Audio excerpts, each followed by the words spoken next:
Hey, welcome to the channel, all about the blues harmonica. So if you haven't already, thumbs up and subscribe. I'm going to talk about three things today. One, I'm going to talk about structure and what I played at the start here. Two, I'm going to talk about feel, not as in the feel of feeling the music, which is you just gain by experience and everybody can recognise a good feel for something, but more to do with when you're working out. I don't like the word practice, but when you're actually working out over the instrument and how it sorts the men out from the boys, how you should be operating to get better. And thirdly, I'm going to talk about why you should never really rehearse. Rehearsal's not an option for a professional. You should be able to sit on structures or talk structures, or somebody send you something over the phone, or if you're a reader, see that and off you go, because literally there isn't an economy to do that. I know that pop bands work on a sound and all the rest of it, but and that's why they rehearse. It used to drive me mad back in the day working with those kind of characters, but it's horses for courses. Alright, so what we did at the start here.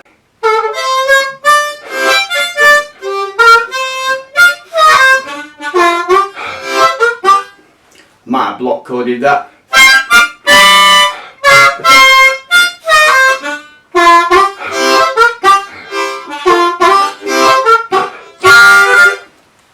I just play it differently every time, that's all, unless I hear the actual thing, okay? So it's been several minutes before I've just played that. Alright, so that's what I did at the start. Now this structure, these are things that you should top and tail with any band. Even on sit-ins you should be able to hear structure or have an understanding of it and pick up on it. And certainly in blues bands you tend to lead and they'd follow, or you'd follow with them. And it gives you a helping hand of what to pick up on and how to form and structure a solo. Lots of people don't really understand about structuring solos and how to develop them. Yeah, every character is different, whether you come straight in, but it has to be natural, not really contrived.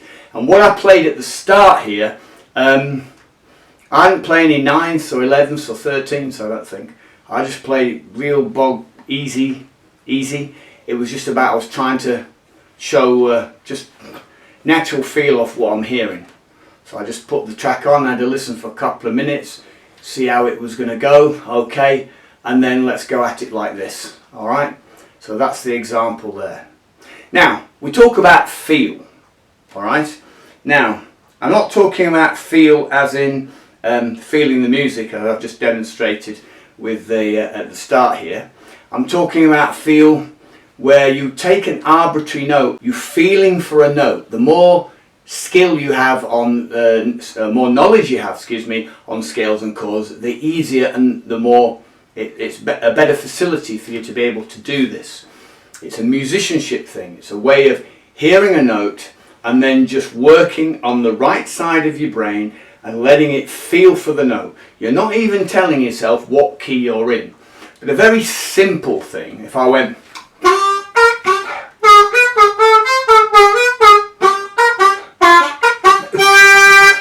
okay, so I went from second position, then I went into upper semitone or half step, then I went into 9th position, then I went up a half step again, so that would be 4th position, wouldn't it? A. Alright, and then back down again. Now I'm just feeling for those notes, but I have facility everywhere. And that's how you should do it. You can do this with an arbitrary note, but you can start by works off chromatic.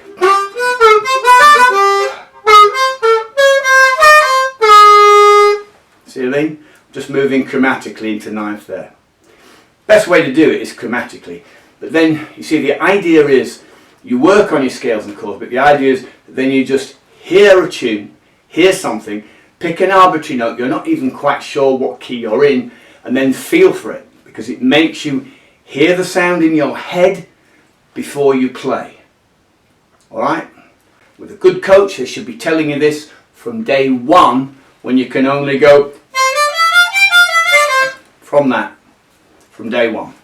Alright, so that's the feel thing. I was going to mention today. Okay, and the other thing I'm going to mention today is rehearsing is not an option. There's no economy for rehearsing. You know, when I used to work with pop bands 20 years ago, I'm a jazz saxophonist by trade, although I play other instruments, but you know, when you were working on sessions or working in pop bands, sometimes you'd work for hours to get their sound down and then go out and perform this thing. You know, it drives you up the wall. Usually you're brought in as a session player later on to do the stuff because we can just do it. Alright, but they to get their sound, they're over and over and over and over again. Well, by the time you add it up and they get in the van and they drive up and down the country, they're not even breaking even for what they're doing. And it's all contrived and all the rest of it. There's not much brain power there at all. It's good in certain quarters, it can be interesting, but they get off on different things. And it certainly isn't a mind bender, that is for sure, no matter what it is. But what you need to do as a blues harmonica player, if you don't play other instruments, which gets you work with lots of bands, but if you're out and out, you've got to be even better, because there'll be less people wanting to chink chords behind you, right?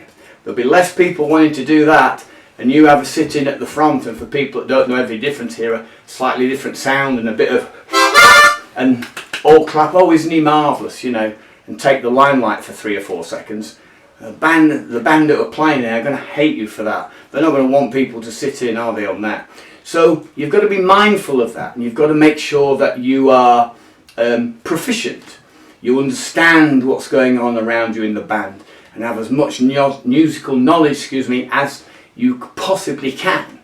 You know, that you can play the parts, or at least get through them. You know the grooves, or you can emulate the grooves on the harp, and you can blend, and you can know when to pull off, know when to pull back and let guys solo, and when to blend and all the rest of it. And it's a learning curve, and you know, few people kind of get to that point, unless of course they got their own band and they do their own thing and are commercially successful, which is very few and far between these days. Alright, so those are the 3 things, okay? Structure, simple structure. If you're playing over a backing track, learn the structure. You don't have to play it, you can play a counterpoint, no problem, but you should still learn to play the structure, still understand it, because that gives you scope for the future. Alright, feel, arbitrary note from anything, even on a little nursery rhyme. Switch it and see if you can play it. If you can't, scales and chords, you've got to go back to that. I have some rigid things that I do with guys, a lot of fun in it, and if you enjoy the challenge and the fun, you'll get there. And of course, you know, rehearsal's not an option. You've got to make sure that you, you know, obviously you show up with a band, you might top and tail it for half an hour before a gig, or 40-50 minutes, or you might be sent something through the post or on an email that you can have a look over. But there shouldn't be any need with good quality musicians. Alright, so those are the tips today. Don't forget to thumbs up and subscribe and get for my lessons on Harpo, the heel of Wicks. Keep harping, and as always, I'll catch you on the rebound.